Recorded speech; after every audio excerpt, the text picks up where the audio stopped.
Okay, good day. Welcome to Business Studies class. And this is Scholars Universal Secondary School. My name is Olawale. So for this term, we'll be considering some set of topics, and the topics we'll be considering start from consumer rights and responsibilities of consumers. Then we'll take up the next topic, which is going to be shopping tips. Thereafter, we'll take bookkeeping ethics. Then we'll take the ledger entries, and after the midterm test, we'll be taking the basic cash book. We'll take the cash book and 3-column cash book. Now to start with, let's pick the first topic.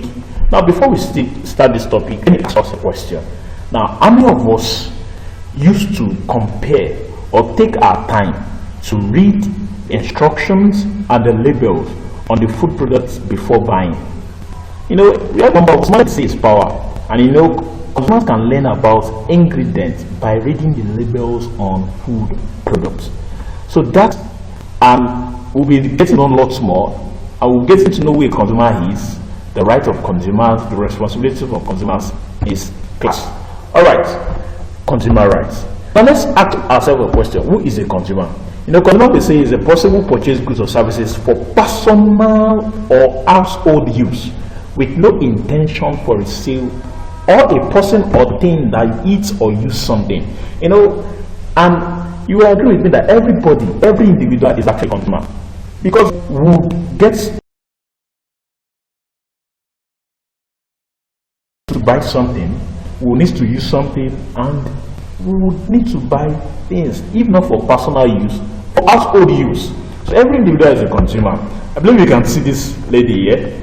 She's consuming. She's having a meal. So she is consuming something.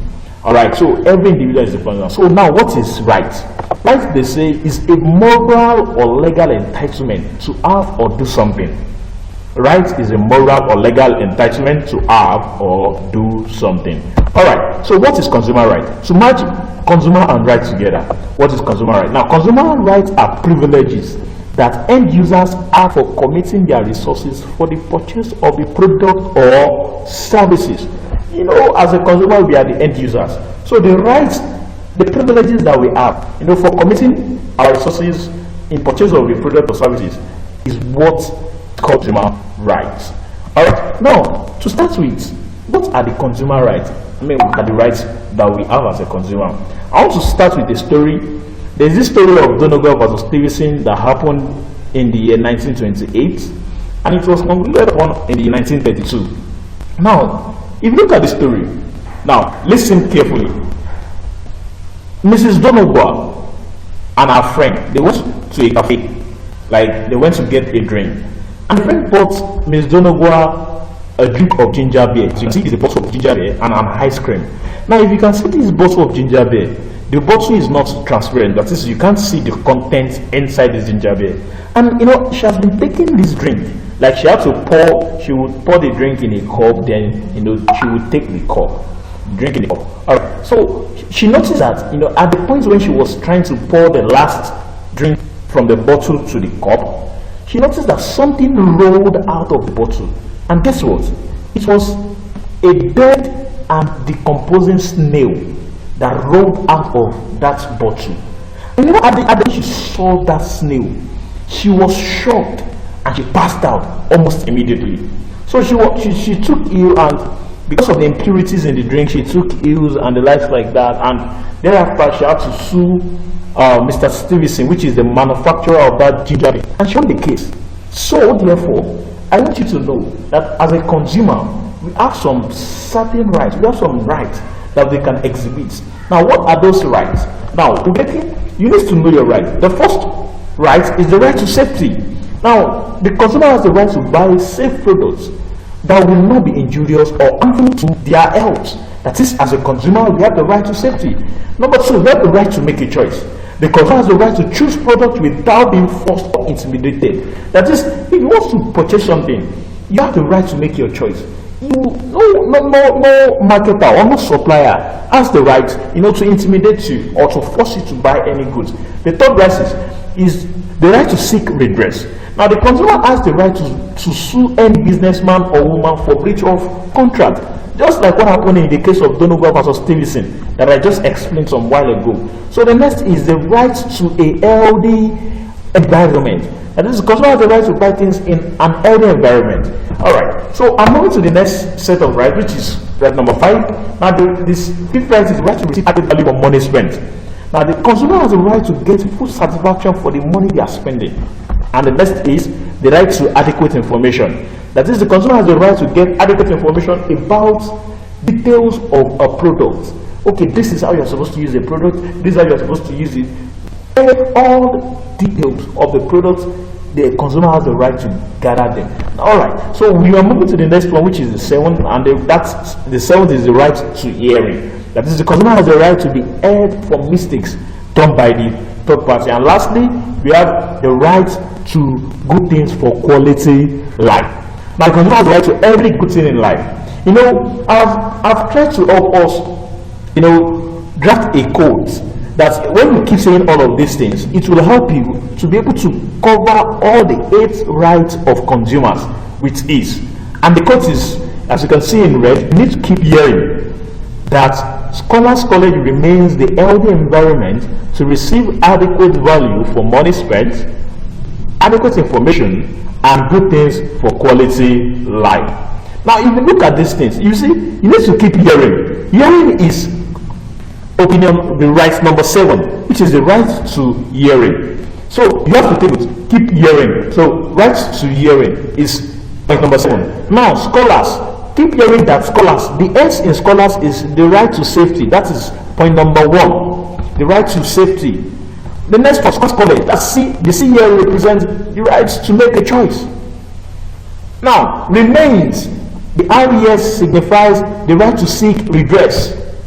Point number 3, remains the healthy environment. Healthy environment is the right to a healthy environment. Point number 4. Then, to receive adequate value for money spent, that's point number 5. Then, adequate information and good things for quality life, that's point number 6. We mentioned point number 7. And then number 8 is the right to do things for quality life. Alright, so that's that about how to, when you keep saying this often and often, you need to keep hearing that Scholars College remains the healthy environment to receive adequate value for money spent, adequate information, and good things for quality life. So when you keep reciting this over and over again, you get to, save it in your memory, and you get to remember with ease, even under examination condition. Alright, so we'll move to the next part of this class, which is the responsibilities of consumer. Now, as you can see, this man here is going through a magazine that consumers report, and it is your responsibility. You need to know that as an individual, it is our responsibility to learn about products before buying them. You have to learn about it, and the question is, how does this person take responsibility as a consumer? He's gathering information. Now, when we talk about responsibility of consumer, what are we saying? There are functions that must be carried out by consumers before committing resources to acquire a product or services, so as to get or derive maximum benefit from them. So it is our function. It must be carried out by us before committing any resources to anything. And responsible consumer knows what they are buying. When you shop for foods, you should read labels for nutritional facts. There are sometimes we want to even get the tea we drink. I hope we know that by the time we check those labels, you will get to know that some of them has the amount of salt, the amount of sugar, the amount of fat, the amount of proteins, the amount of vitamins that each drinks has. I would advise us to also check. It is our responsibility to check the expiry dates even before buying those products. I'm sure a number of us do not know the number of days or the shelf life of gala. That is the number of days gala needs to, a gala can stay from the day of production to the expiry date or to the best before date. Those are the things that we are supposed to be acquainted with. That is, and it is our responsibilities. Mind you, I'm giving us an assignment. Alongside this class, I'll be sending some assignments to us, and also I want you to include this in the assignment. Make research on the expiry date of gala, the expiry date of gala, the expiry date, that is the shelf life, that is how long it's going to take for gala to expire, how long it's going to take for a drink like those minerals, those soft drinks that we take will expire. Those are the responsibilities that we should be able to take And the labels will also indicate there are so many things. Even when you want to buy, when you want to shop for clothes, you're supposed to read the labels to find out what material they contain, because you get to know how to clean those materials on them. Before making a major purchase, you should always do some homework. So now, what are the responsibilities of a consumer?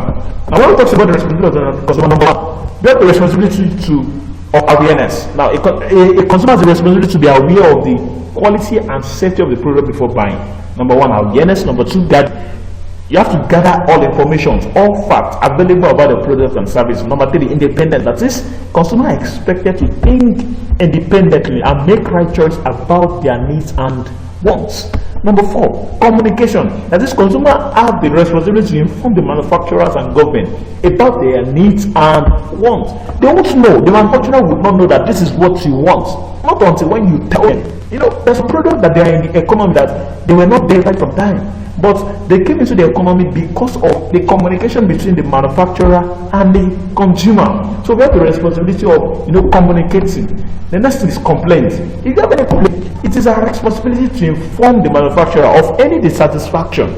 It is our responsibility and we are supposed to do that in a fair and honest manner. So the next is an ethical consumer. That is, as a consumer, we have the duty not to engage in unethical practices that will cost other consumers unnecessary money.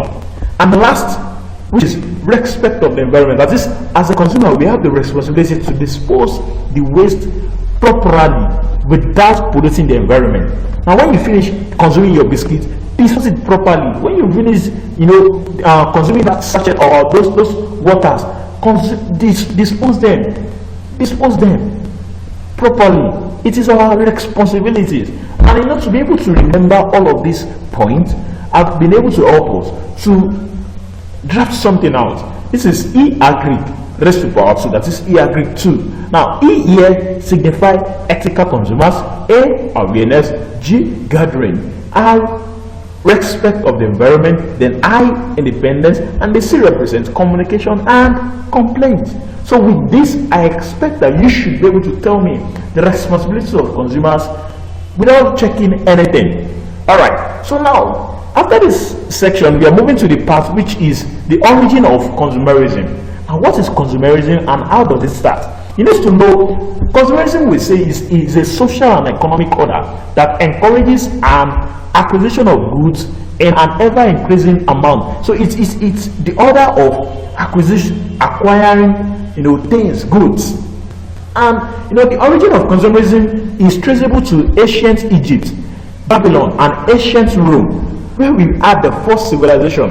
But then people were buying in excess of their basic need due to shortage of products. Then products are basic needs, which are the food, shelter. Those are the basic needs of men: food, shelter, and then clothing. They are not in essence, like the scarcity of products, of resources then. And because of that, people were buying, in essence, and they did not care to buy in ever increasing amount. So that is the order then. But thereafter, something happened. The seed of modern day consumerism grew out of the Industrial Revolution. Then there was this is the Industrial Revolution. Then we have more companies, like then there's this scientific management father, which is Frederick Winslow Taylor, and even Henry Ford, that is the owner of Ford. And several other leaders of the industry. There's something they actually practice. And what was that? They understood that mass production presupposed mass consumption. So because of that, they used the theory of scientific management, in the organization. And what they did was they concentrated their strength on mass production. And because of the mass production that they concentrated on, thereafter, we have this agricultural or agrarian economy, and in that kind of economy, the working classes labored long hours and they had little time for consumption. While previously the norm had been the scarcity of resources. Don't forget, previously it used to be the resources are scarce, and the Industrial Revolution created a new economic situation. After the Industrial Revolution, products were available in outstanding quantities at low prices. being thus available to virtually everyone. So after the industrial revolution, every goods were available for everyone. And with the industrial revolution, but particularly in the 20th century, mass production led to overproduction. So therefore, the supply of goods the supply of goods grew beyond demand. That is, they had enough compared to the demand. And so manufacturers turned to plan obsolescence and advertising to manipulate consumer spending. And so nowadays, what happened is, I believe you can remember this man, the popular hip-hop artist. Now, something happened. Now, beginning in the 1990s, the reason most frequently given for attending college had changed. Things were changing gradually. Making a lot of money outside previous reasons, such as becoming an authority in a field. Before, it used to be, I want to be this, I want to be that, I want to be a doctor, I want to be an engineer, I want to be this, I want to be that. But no, there are some changes that happen in the way and order that people consume things, and the rationale correlates with the rise of materialism. People they began to crave for material things, specifically the technological aspects, the increasing prevalence of MP3 players, digital media, tablets and smartphones, personal computers, and lots more. People want to use what is trending. You get, so the crave for material things comes in the picture, and businesses have realized that wealthy consumers are the most attractive target of marketing, and consequently upper class tastes, lifestyles and preference trickle down to becoming a standard for all consumers. Why? Because even the so-called low standard people, they want to imitate, they want to emulate or copy what people that has money were doing. So emulation is a core component of 21st century consumerism. That is, the poor strive to imitate the wealthy, and the wealthy imitate celebrities and other icons. Now, if you can see, go back to this picture which is seeing Davido. If you can see this top he is wearing, Gucci. Now, there are things that even after celebrities wear things that are popular like that, the next thing you see is in the space of a month or weeks, you see that people start using those things. So what has happened is, emulation. People want to copy, they want to imitate people. The poor want to imitate the rich, the wealthy also want to imitate the celebrities, and that is the order of things in our world today. So this purchasing behavior may coexist in the mind of a consumer with an image of oneself as being an individualist. All right. So that is the end of our class today. Don't forget, in this class we've been able to talk about the rights and responsibilities of consumers,